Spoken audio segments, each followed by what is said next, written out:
Hello learners, कैसे हैं आप सब लोग। चलिए आपकी daily current affairs and PIB की क्लास शुरू करते हैं। सबसे पहली न्यूज़ है, गवर्नमेंट ऑफ इंडिया ने देखी अभी ना आरबीआई ने उनको एक प्रपोजल दिया था to conduct real world field trials for plastic currency notes. Plastic मतलब वो पॉलीमर से बनाएंगे, ठीक है, नए टाइप ऑफ करेंसी नोट्स वो लाना चाहते हैं। तो अभी वो कह रहे हैं हम ट्रायल करेंगे 10 और 20 रुपए की डिनोमिनेशंस के साथ, ठीक है। तो गवर्नमेंट ऑफ इंडिया ने कह दिया अब आप करिए, और अब आपको हो सकता है कई जगहों पे देखने को भी मिलेंगे। तो आरबीआई अभी पहले 1 बिलियन पॉलीमर नोट्स 10 और 20 डिनोमिनेशंस के प्रिंट करेगा, जिसकी टोटल वैल्यू 3000 करोड़ रुपीज़ होगी। पॉलीमर नोट्स जो हैं आपके नॉन पेपर प्लास्टिक मटेरियल से बनते हैं, तो उससे क्या होता है, ये वाटर रेजिस्टेंट, डर्ट रेजिस्टेंट, ये सब कुछ हो जाता है, ज़्यादा ड्यूरेबल रहेंगे। नहीं तो हम देखते हैं ना, नोट हमारे फट जाते हैं, गंदे हो जाते हैं। तो उस सब के लिए ये ला रहे हैं ये आइडिया। एंड ये जो है आपके डिफरेंट रीजन्स इंडिया के जगह जगह पर वो देखेंगे वेदर कंडीशंस, हैंडलिंग, सबको ये नोट्स एक्चुअली में फिट भी हैं या नहीं है। और इसका मतलब अभी ये नहीं है कि जो पेपर नोट्स हैं वो डिसकंटिन्यू हो जाएंगे, ऐसा कुछ नहीं है, वो भी चलते रहेंगे। ये एक एडिशनल वो ला रहे हैं। नेक्स्ट है department for promotion of industry and internal trade, जो है उन्होंने फॉरेन डायरेक्ट इन्वेस्टमेंट यानी कि एफडीआई जो आपका होता है उसकी पॉलिसी को अपडेट किया है to allow foreign funded e commerce companies, जैसे अमेजोन वगैरह है ना इंडिया में, आपके फॉरेन फंडेड होती हैं ये कंपनीज। तो ये क्या है, ये अब स्टॉक होल्ड कर सकती हैं and can directly export Indian made products to global buyers. तो पहली पॉलिसी क्या थी कि जो ये कंपनीज होती थी ना अमेजोन जैसी, इनको कहा जाता था कि आप सिर्फ ऑनलाइन मार्केट प्लेस हो इंडिया में, सेलर से बायर्स को, मतलब आप मानो मैंने कोई चीज़ ऑर्डर की, सेलर केरला में बैठा है और मुझे वो चीज़ मानिए कहीं पर भी चाहिए, गुजरात में चाहिए, तो आ जाती थी, है ना। तो उनको लेकिन कहा था कि आप इन्वेंट्री नहीं होल्ड कर सकते हो और या खुद नहीं गुड्स अपनी है बेच सकते। उनको क्या कहा जाता था, आप सेलर और उनको कनेक्ट कीजिए बस, है ना, बायर को। लेकिन अब नई पॉलिसी क्या कह रही है, आप बाय, स्टोर और मैनेज कर सकते हो अपनी inventory of 100% Indian made goods. इससे क्या होगा, इंडियन गुड्स को बेसिकली प्रमोशन देने के लिए वो ये कर रहे हैं, provided those goods are strictly meant for export to foreign customers. Next है, India switches to producer price index for measuring real GDP growth. तो ministry of statistics and programme implementation ने अभी अनाउंस किया है कि देखो जो आपका जीडीपी कैलकुलेशन होता है ना, ग्रॉस डोमेस्टिक प्रोडक्ट, बहुत इंपॉर्टेंट आपका ये नंबर होता है। ये क्या है, पहले ना आपका होलसेल प्राइस इंडेक्स के इसमें यूज़ किया जाता था, अब उसको हटा के सरकार ने कहा है कि हम प्रोड्यूसर प्राइस इंडेक्स को यूज़ करेंगे एज अ जीडीपी डिफ्लेटर। तो देखो जीडीपी डिफ्लेटर ये कॉन्सेप्ट पता होना चाहिए, आरबीआई का पेपर दे रहे हो तो स्पेसिफिकली पता होना चाहिए, ठीक है। तो ये क्या है, ये आपका वो लोग पीपीआई को यूज़ करेंगे। और क्यों ये चेंज कर रहे हैं, बेटर जीडीपी एक्यूरेसी। सो देखो डब्ल्यूपीआई क्या है, आपका जीडीपी डिफ्लेटर क्या होता है कि नॉमिनल जीडीपी को हम रियल जीडीपी लेकर आते हैं, ठीक है। नॉमिनल और रियल जीडीपी में क्या फ़र्क होता है कि आपका रियल जीडीपी हमेशा इन्फ्लेशन एडजस्टेड होता है, उसमें इन्फ्लेशन की वजह से जो भी जीडीपी में राइज आया है उसको ख़त्म कर दिया होता है। सो डब्ल्यूपीआई हमें पता है क्या है, होलसेल प्राइस आपके ट्रेड प्राइजेस को बताता है ना, है ना। तो लेकिन अब हम पीपीआई पे क्यों जाना चाहते हैं, क्योंकि इसमें देखा गया है कि डब्ल्यूपीआई ठीक है होलसेलर के लेवल पे बता रहा है, पर वो कह रहे हैं नहीं, बेटर पिक्चर आएगी जब मैं बिल्कुल जो प्रोडक्शन कर रहा है उसके लेवल पर जाऊंगा, और वो प्रोड्यूसर प्राइस इंडेक्स ही बेटर उसका दिखाएगा, पिक्चर प्रेजेंट करेगा। चलिए बेस ईयर भी जो है आपका इंडिया के ऑफिशियल जीडीपी फिगर का, उसे भी अपडेट किया गया है टू 22-23। और जब वो चेंज किया गया तो उन्होंने ये भी देखा कि पीपीआई को हमें लेना चाहिए।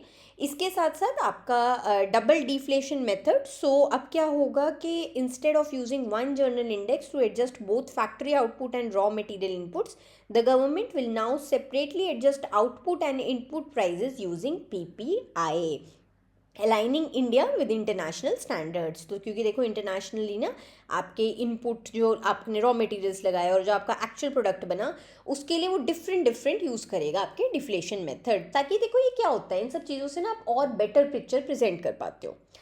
देन टाइमलाइन जो रहेगी, सो मिनिस्ट्री जो है they will roll out the new PPI base GDP methodology starting with April June 2026-27, मतलब ये जो आपका भी क्वार्टर खत्म हुआ अप्रैल जून का, क्वार्टरली जीडीपी एस्टिमेट से ये आपका यूज़ भी करना वो शुरू कर देंगे।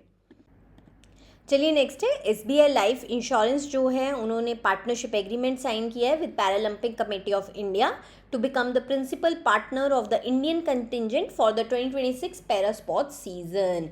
तो ऑफिशियल लाइफ इंश्योरेंस पार्टनर बनेगी एसबीआई लाइफ, वो जितने भी इंडिया के पैरा एथलीट्स हैं जो पार्टिसिपेट करते हैं कहीं पर भी, उनको कोई भी मेजर इंटरनेशनल इवेंट पे 2026 में उनको वो लाइफ इंश्योरेंस प्रोवाइड करेगी, पार्टनर बनेगी at the 2026 Commonwealth para games in Glasgow Scotland जो होने वाले हैं, and 2026 Asian para games in Aichi Nagoya जो जापान में होंगे। देन ये क्या है, SBI लाइफ ने देखो इससे पहले भी पैरा एथलीट्स को सपोर्ट किया है ड्यूरिंग 2024 पेरिस पैरालंपिक्स। नेक्स्ट है एक्सिस फाइनेंस लिमिटेड, जो कि आपके एक्सिस बैंक की ही नॉन बैंकिंग फाइनेंशियल सब्सिडरी है। उन्होंने एक in house digital platform launch किया जिसका नाम है Axis Finance Drishti to speed up credit approvals for individuals and small businesses. Next है एडलविस म्यूचुअल फंड जो है, उन्होंने अभी Edelweiss Nifty REIT and realty index fund launch किया है, और ये इंडिया का very first passive index fund है focused on real estate investment trust. तो ये क्या है, इससे इन्वेस्टर्स जो हैं आपके टॉप जितनी भी लिस्टेड REITs हैं ना, रियल एस्टेट इन्वेस्टमेंट ट्रस्ट है इंडिया के, उसमें इन्वेस्ट कर सकते हैं through a single mutual fund. और ये निफ्टी में जितने भी REITs and reality total return index है उसको ट्रैक करेगा, उसके अकॉर्डिंग चलेगा। और इसमें आपके 60% लिस्टेड REITs रहेंगे, 40% लिस्टेड रियल एस्टेट स्टॉक्स रहेंगे। देन REITs जो हैं देखिए आपके इक्विटी इंस्ट्रूमेंट्स में ही आते हैं। स्टार्टिंग जनवरी 1, 2026 SEBI ने ये गाइडलाइंस निकाली थी और उसके बाद से उनको इक्विटी माना जाता है। सो मेकिंग जो आपका ये भी फंड है, it is eligible for equity indices from July 1, 2026। So infrastructure investment trust जो हैं वो अभी भी हाइब्रिड इंस्ट्रूमेंट्स ही रहते हैं, तो ये बात ना ध्यान रखना, ठीक है। सिर्फ REITs आपके इक्विटी इंस्ट्रूमेंट्स हो चुके हैं, पर इंफ्रास्ट्रक्चर इन्वेस्टमेंट ट्रस्ट जो हैं वो hybrid instruments he and can not be mixed with REITs in the same passive index fund. Next है फिनटेक कंपनी eRoot टेक्नोलॉजीज जो हैं, उनको इंडिया का फर्स्ट उन्होंने फ्लेक्सी बेनिफिट्स बास्केट लॉन्च किया है on UPI through its omni card platform. So इसमें क्या है, जो भी एम्प्लॉयज़ होंगे उनको सिंगल डिजिटल वॉलेट मिलेगा to spend tax free work place allowances.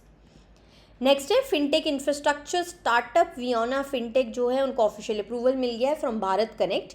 तो भारत कनेक्ट पहले आपका जिसे हम BBPS या भारत बिल पेमेंट सिस्टम बोलते हैं, उसी का नया नाम है भारत कनेक्ट। सो उनको अप्रूवल दे दिया उन्होंने वियोना फिनटेक को to operate as a customer operating unit.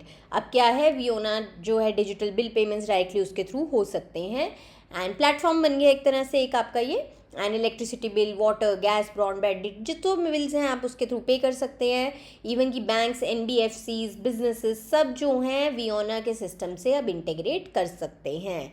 Then जो है वियोना देखिए ऑलरेडी NPCI सर्टिफाइड सिस्टम्स उसके पास थे, अब UPI switch, IMPS, banking connect, eKYC सेतु था ही, अब उनके पास भारत कनेक्ट भी आ गया है। चलिए वियोना 2018 में आपकी बनी थी, हेडक्वार्टर्ड है हैदराबाद तेलंगाना में। नेक्स्ट है नेशनल स्टॉक एक्सचेंज ने देखिए एक नया लेकर आए हैं वो प्रोडक्ट जिसका नाम है इंडियन नेचुरल गैस फ्यूचर, जिसको नैट गैस इंड में आप उनके एक्सचेंज पर पा सकते हैं, और ये इंडिया का first exchange traded energy derivative बना है directly link to a local price benchmark. So ये जो है, आप जैसे मैंने आपको बताया, नैट गैसिंग के नाम से ये ट्रेड करेगा ऑफिशियली। जुलाई 27 से ये शुरू हो चुका है ट्रेड करना। देन जैसे कि देखिए पहले क्या होते थे, आपके फॉरेन हब से होते थे, जितने भी हमारे ओल्ड जो भी आपके फ्यूचर कॉन्ट्रैक्ट्स होते थे उनसे टाइड होते थे, कोई ना कोई फॉरेन की चीज़ होती थी। अब क्या है, ये आपके इंडियन गैस एक्सचेंज गुजरात दहेज का जो भी हब प्राइस होगा उससे ये लिंक आपका रहेगा। देन कॉन्ट्रैक्ट डिटेल्स आपकी क्या रहेंगी इस फ्यूचर की, ट्रेडिंग यूनिट 250 MMBTU रहेगी, सेटलमेंट कैश सेटल्ड होगा ये based on monthly weighted average delivery prices on IGX। Trading days इसके मंडे से फ्राइडे तक होंगे, क्लियर्ड वाया NSE क्लियरिंग। और इससे क्या होगा, जो भी डोमेस्टिक गैस के प्रोड्यूसर्स हैं, पावर कंपनीज हैं, इंडस्ट्रियल यूजर्स हैं, कोई भी है जिनको लगता है कि प्राइस देखो गैस का तो ऊपर नीचे जाता रहता है ना, तो उसके लिए हेज करना चाहता है, यानी कि एक तरह से अपने लिए इंश्योरेंस लेना चाहता है कि प्राइसेस कल को कहीं बढ़ ना जाएं, तो और या फिर जैसे प्रोड्यूसर्स को लगता है कि घट ना जाए, है ना, उनको तब लॉस हो जाएगा, तो वो क्या है, इसके लिए अब इस इंडेक्स के थ्रू बेनिफिट कर ले सकते हैं, हेजिंग कर सकते हैं। चलिए नेक्स्ट है union cabinet chaired by prime minister Narendra Modi ji ने देखिए एक न्यू नेशनल इनिशिएटिव अप्रूव किया है, लॉन्च किया है, जिसका नाम है भव्य रसायन, मतलब भारत औद्योगिक विकास योजना रसायन, इसके अंतर्गत बेसिकली क्या है, रसायन से समझ रहे हो ना, केमिकल केमिस्ट्री का कुछ होगा। तो 3 मैसिव केमिकल पार्क्स लगाए जाएंगे अक्रॉस इंडिया और 3030 करोड़ की लागत के साथ 5 साल का इन्होंने इसको लॉन्च किया पीरियड के लिए 26-27 से 2030-31 तक। देन 3000 करोड़ रुपीज़ इसमें से क्या होंगे, आपके इंफ्रास्ट्रक्चर, बेसिक यूटिलिटीज़, फैसिलिटीज़ लगाने के लिए दिए जाएंगे इन पार्क्स में। 30 करोड़ एडमिनिस्ट्रेटिव कॉस्ट है। तो इसमें क्या है, स्टेट गवर्नमेंट सारी compete करेंगी आपस में कि कौन पार्क लगाएगा और जिसका देखो प्रपोजल बेटर होगा उनको ये मिलेगा। देन ईच पार्क जो है उसको एटलीस्ट 2000 एकर्स की ज़मीन चाहिए of continuous dispute free land. Next है union cabinet led by prime minister Narendra Modi ji, उन्होंने अभी एक नया ड्राफ्ट बिल आपका लेकर आए हैं to amend the public examinations prevention of unfair means act 2024 to introduce stricter punishments and faster trial processes to curb paper leaks and exam fraud. अब इसमें क्या है, इन्होंने कहा कि पेनल्टीज़ आपकी न्यू जो प्रपोज पेनल्टीज़ हैं वो और बढ़ा दी गई हैं। अगर कोई इंडिविजुअल फ्रॉड करता है तो बढ़ा के कहा गया कि 5 to 10 years इन जेल हो जाएगा प्लस हायर फाइन्स लगेंगे। देन ऑर्गेनाइज्ड अगर कोई एग्जाम रैकेट्स चलाता है तो उसको 10 years इन जेल तक कर दिया है plus fine up to 10 crore rupees. तो काफ़ी अमाउंट बढ़ाई गई हैं। एंड इसके साथ साथ फास्ट ट्रैक कोर्ट्स भी बनाए जाएंगे। सो बिल के अंतर्गत क्या गया है, फास्ट ट्रैक कोर्ट्स बनाए जाएंगे स्पेसिफिकली अगर ऐसा भी कोई भी केस होता है उसको हैंडल करने के लिए, और इन्वेस्टिगेशन और ट्रायल्स को 3 महीने के अंदर रैपअप किया जाएगा to ensure quick action and protect students future. Next है, प्राइम मिनिस्टर नरेंद्र मोदी जी ने देखिए एक 6 member high power task force बनाई है which will be headed by Nandan Nilekani ji, जो इन्फोसिस के को फाउंडर हैं और फॉर्मर UIDAI के चेयरमैन भी रह चुके हैं, to overhaul and modernise India's national examination system. तो ये बेसिकली आपकी क्यों बनाई गई है, क्योंकि आपको पता है कि अभी नेशन वाइड आपकी प्रोटेस्ट हुई थी आपके नीट के एग्ज़ाम पेपर लीक को लेकर, तो उसी के लिए बेसिकली बनाई गई है, उसी के लिए पूरा आगे जांच करेगी। एंड ये भी देखेंगे गोल कि आपके कैसे नेशनल लेवल के जो भी एंट्रेंस एग्जाम्स हैं उनको बिल्कुल ट्रांसपेरेंट सिक्योर वे में हमें कंडक्ट कराना है। इस पैनल में कौन कौन मेंबर्स आपके रहेंगे, चेयरमैन रहेंगे नंदन निलेकेनी जी, एस सोमनाथ जी रहेंगे जो फॉर्मर चेयरमैन इसरो के रह चुके हैं, तपन देका जी रहेंगे जो फॉर्मर डायरेक्टर IB के रह चुके हैं, वी कामाकोती जो डायरेक्टर हैं IIT मद्रास के, अनीता करवाल जो फॉर्मर एजुकेशन सेक्रेटरी रह चुकी है मिनिस्ट्री ऑफ एजुकेशन की, and Amrit Lal Meena logistics and administration expert former coal secretary रह चुके हैं। नेक्स्ट है, मिनिस्ट्री ऑफ अर्थ साइंसेज ने देखिए अभी 20th फाउंडेशन डे अपना न्यू दिल्ली में बनाया। तो काफ़ी इनिशिएटिव्स देखो जब भी ऐसे फाउंडेशन डे होते हैं लॉन्च करती हैं आपकी मिनिस्ट्रीज़। तो सबसे पहले उन्होंने इंडिया मीटरोलॉजिकल डिपार्टमेंट जो इन्हीं के अंतर्गत आता है उसके में लॉन्च किया है 13 centres of excellence across India, और तिरुवनंतपुरम साइक्लोन वार्निंग सेंटर को अपग्रेड किया है to area cyclone warning centre. Then IMD आपका नोवा लॉन्च किया है कि सिस्टम है for real time thunderstorm and sudden weather tracking. Then ICAR के साथ भी पार्टनर किया जो आपकी एग्रीकल्चर रिसर्च एसोसिएशन है to create a specialised unit that forecast district level livestock disease risk based on weather conditions. Next है, weather और ocean से रिलेटेड उन्होंने एक विंग्स मोबाइल ऐप लॉन्च किया for real time numerical weather updates. एक national Doppler weather radar mosaic launch introduce किया है to monitor severe storms across the country. And जो आपके weather and ocean data set हैं वो अब सबके लिए एक्सेस कर दिया, उसकी मतलब कोई भी उसको एक्सेस कर सकता है through an upgraded open data portal. इसके साथ अर्थक्वेक और सीस्मोलॉजी के लिए भी उन्होंने जो लॉन्च किया है, तो एक strong motion atlas of India launch की है to help engineers and planners design earthquake resistant infrastructure. Next है, मिनिस्ट्री ऑफ पंचायती राज ने आत्मनिर्भर पंचायत इनिशिएटिव्स लॉन्च किए हैं। सो आत्मनिर्भर पंचायत प्रोग्राम क्या है, ये एक स्कीम है जिसमें आपके पंचायत्स को आपके लोकल एसेट्स को कहा गया है कि कन्वर्ट कीजिए, यानी कि उनकी कम्युनिटी लैंड है, वाटर बॉडीज़ है, कुछ भी जो उनके एसेट्स पंचायत मेंटेन करती है, into steady revenue generating projects so they rely less on state and central grant. समझ गए ना, आत्मनिर्भर, अपना कमाओ अपना वहाँ पे लगाओ। समर्थ पंचायत पोर्टल लॉन्च किया है, ये एक डिजिटल प्लेटफॉर्म है for panchayat to track and manage their own internal revenues end to and.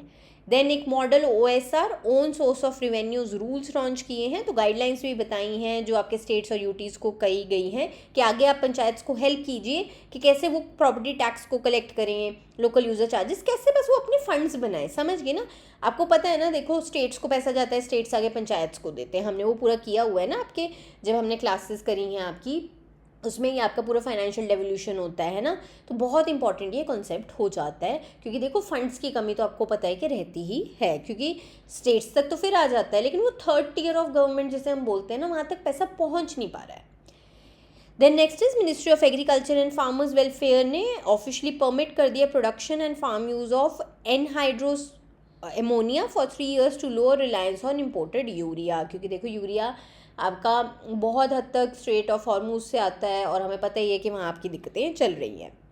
सो ये जो है इसमें 82% नाइट्रोजन होता है। सो ये इफेक्टिव ऑल्टरनेटिव है टू ट्रेडिशनल यूरिया।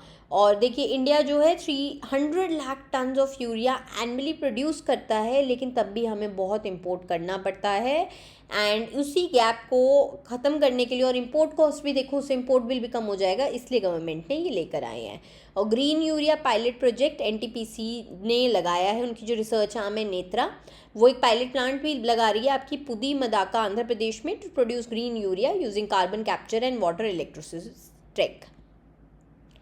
नेक्स्ट देखो, आपको पता है ब्रिक मीटिंग्स, तो इस साल तो मैंने इतनी बार तुमको कहा है कि एक ना टेबल बना लो और उसमें ना हर कौन सी आपके टॉपिक की मीटिंग थी, किस जगह पे हुई, उसका थीम का एक कॉलम बना लो और कोई मेजर उसमें डिक्लेरेशन या कुछ पास हुई है ना, और सबसे ऊपर ब्रिक्स मेंबर्स कौन है, ये सब तो लिख ही लो, क्योंकि देखो इस साल ब्रिक्स हमारे लिए बहुत ज़रूरी है, क्योंकि हम चेयरशिप थे उसके, सारा कुछ यहीं पे हुआ है, डिक्लेरेशन आपकी अलग अलग, जहाँ डिक्लेरेशन पास होती है वही सिटी का उसको नाम मिल जाता है ना, तो ये आपको पता होना चाहिए। चलो, BRICS science academies forum IIT Hyderabad में आपकी हुई है। So second in person meeting of science academics from BRIC members and partner nations. Theme था इसका harnessing artificial intelligence for sustainable development and strengthening global south cooperation. इसमें क्या है, basically बात हुई है कि एआई को एथिकली यूज़ करेंगे to solve real world problems in health care, climate change, advance materials and manufacturing. Next है आपकी और कौन कौन सी हुई है। सो डिज़ास्टर मैनेजमेंट पे हुई है, एंड इसे चेयर किया था union minister of state Nityanand Rai ji ने। थर्ड हुई है ये BRICS ministerial meeting on disaster risk reduction, और ये आपकी न्यू दिल्ली में हुई है।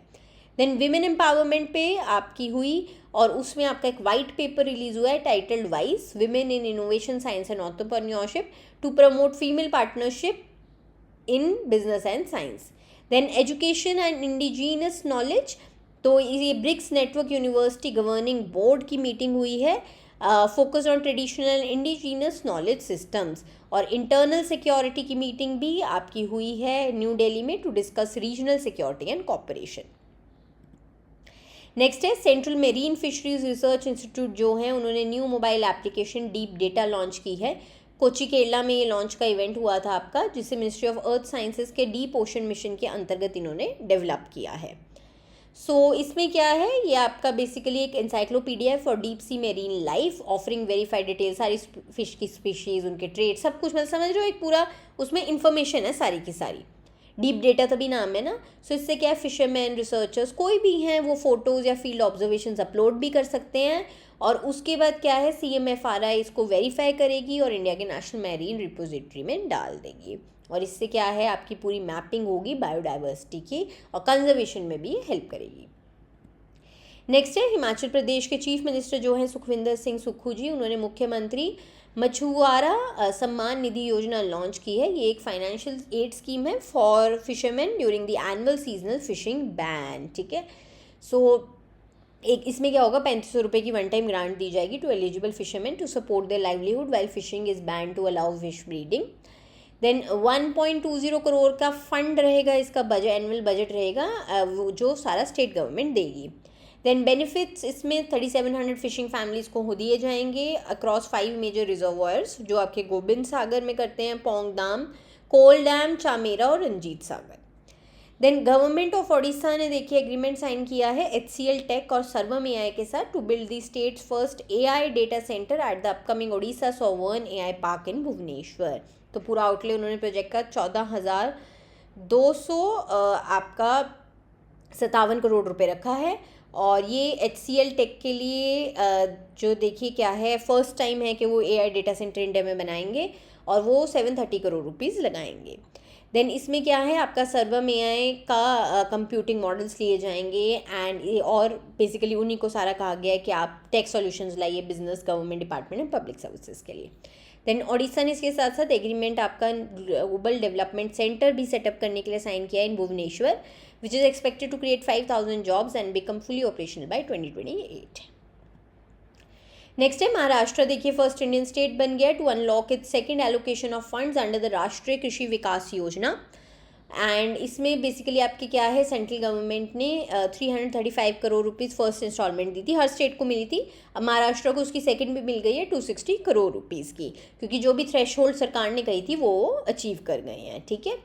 एंड इसमें क्या है, आपका स्कीम के बारे में थोड़ा जान लेते हैं, योजना के बारे में। इससे 2007-8 बहुत पुरानी स्कीम है ये, ठीक है। सो इसमें क्या है, स्टेट्स को फ्लेक्सिबिलिटी देनी थी to plan and execute local agriculture and farming development programmes.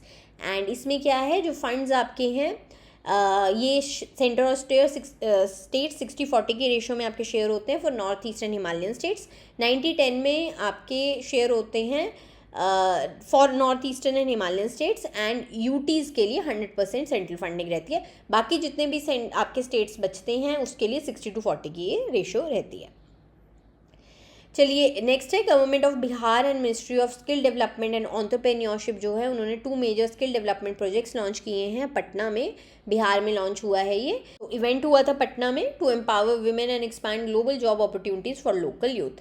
तो NSTI women permanent campus Bihta में इन्होंने बनाया है, इसमें 99.97 करोड़ की लागत के साथ state of the art campus बनाया है for the national skill training institute for women. And then एक स्किल इंडिया इंटरनेशनल सेंटर बनाया है 7 करोड़ की लागत के साथ। This centre will prepare youth for overseas employment through foreign language training, international certification and safe migration support. Next है Henley passport index. देखो ये आपका कुछ महीने बाद आता रहता है, तो अब जुलाई के लिए इन्होंने दोबारा निकाला है। और इसमें क्या है, इन्होंने 199 कंट्रीज़ के पासपोर्ट्स को इवैल्यूएट किया है बेस्ड ऑन योर IATA का जो डेटा होता है। चलिए इंडिया का रैंक 81 है, और इस रैंक पे ये अल्जीरिया और मॉरिटानिया भी हमारे साथ ही है। देन हमें 55 डेस्टिनेशंस पे वीज़ा फ्री एक्सेस मिलता है।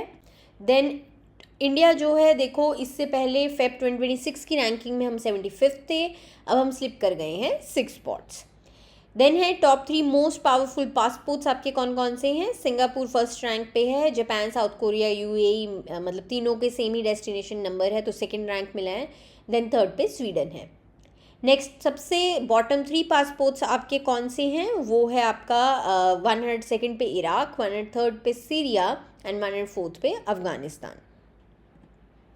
नेक्स्ट है यूनियन मिनिस्टर प्रहलाद वेंकटेश जोशी जो हैं, उनको एडिशनल चार्ज मिल गया as India's 10th minister of education following resignation of Dharmendra Pradhan. Next है नरेश पाल गंगवार जो IAS ऑफिसर है 1994 बैच के, उनको secretary of department of higher education बना लिया गया है, रिप्लेसिंग विनीत जोशी जी।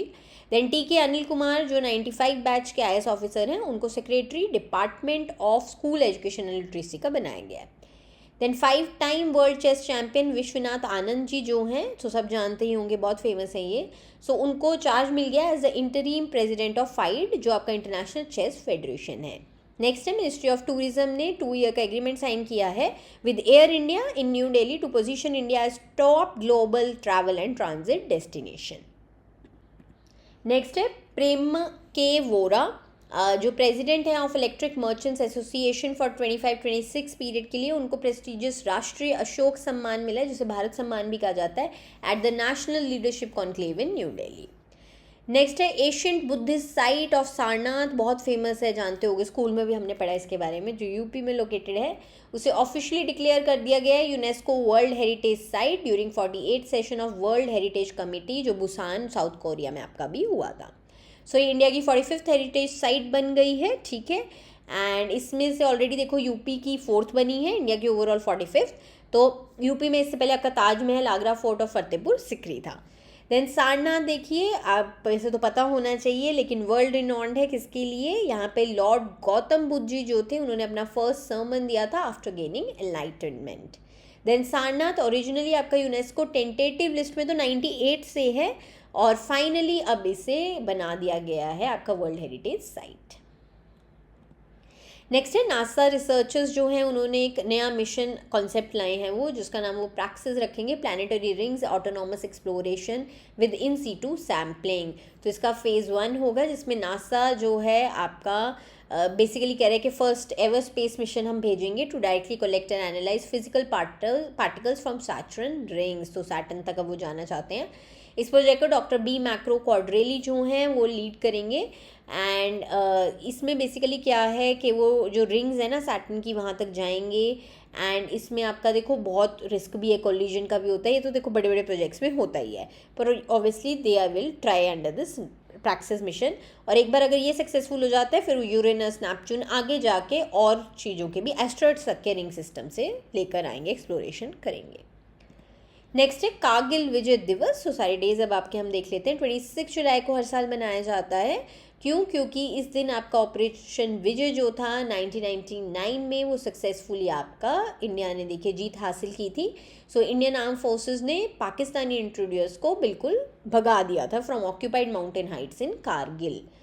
देन इसमें क्या है, बेसिकली जो भी हमारे देखिए सोल्जर्स का इतना सैक्रिफाइस लगा, इतना उन्होंने करेज दिखाया, तो उसको ट्रिब्यूट देने के लिए ये दिन बनाया गया है। इसे गवर्नमेंट ऑफ इंडिया और इंडियन आर्म फोर्सेस ने मिलकर इस्टेब्लिश किया था।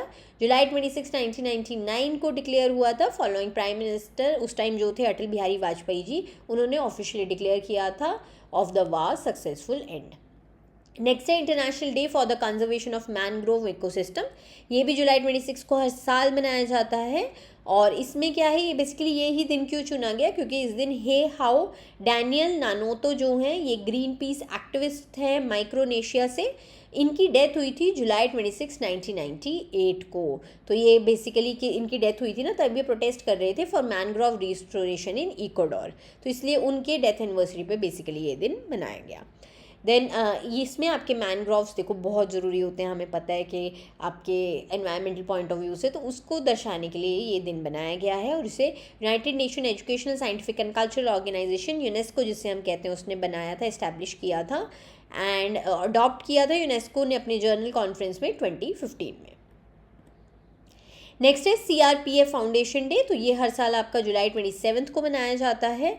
यही दिन क्यों चुना गया, क्योंकि इसी दिन जो आपकी फोर्स थी ये बनी थी 1939 में।